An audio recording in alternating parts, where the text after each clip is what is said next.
রাজশাহীর কাশিয়াডাঙ্গা থানার কোটবাজার এলাকায় বিএনপির চেয়ারম্যান তারেক রহমানের পক্ষ থেকে জনসেবামূলক কর্মসূচি অনুষ্ঠিত হয়েছে। এ সময় রিকশা চালক, অটো চালক ও পথচারীদের মাঝে পানি, স্যালাইন ও বিস্কুট বিতরণ করা হয়েছে।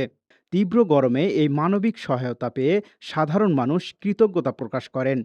তারা বলেন, প্রচণ্ড গরমে এ উদ্যোগ অনেকটা স্বস্তি দিয়েছে। এই কর্মসূচিতে প্রধান অতিথি হিসেবে উপস্থিত ছিলেন মহানগর বিএনপির সভাপতি মামুনুর রশিদ মামুন। এছাড়াও মহানগর ও থানা বিএনপি এবং শ্রমিক দলের নেতারা উপস্থিত ছিলেন। এ সময় শ্রমিক দলের নেতা রফিকুল ইসলাম পাখি বলেন, মানুষের দুর্ভোগের সময়ে বিএনপি সবসময় সাধারণ মানুষের পাশে রয়েছে।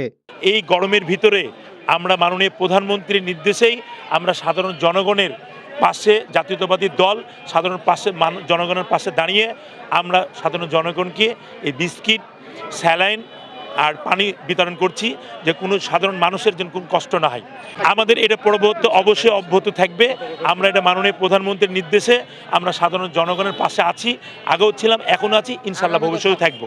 অনুষ্ঠানে স্থানীয় নেতাকর্মী ও সাধারণ মানুষ অংশ নেন। জাকারিয়া আল ফয়সাল, ডেইলি সিটিজেন ভয়েস।